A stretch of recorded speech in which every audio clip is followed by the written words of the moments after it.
একসাথে মেতে উঠি আমের স্বাদে। আজ সবার হাতে হাতে মেতে উঠি ফ্রুটোর স্বাদে।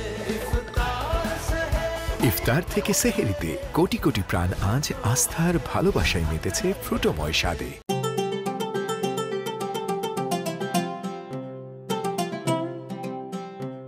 প্রাণ ফ্রুটো ইসলামী মনীষী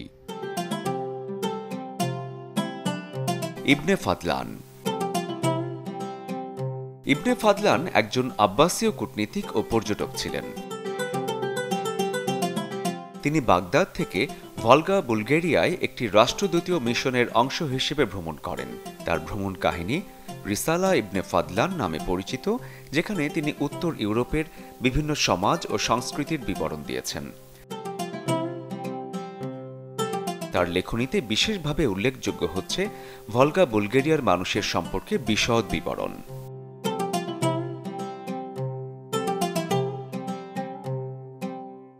ইফতারে আজ একসাথে মেতে উঠি আমের স্বাদে। আজ সবার হাতে হাতে মেতে উঠি ফ্রুটোর স্বাদে। ইফতার থেকে সেহেরিতে কোটি কোটি প্রাণ আজ আস্থার ভালোবাসায় মেতেছে ফ্রুটোময় স্বাদে।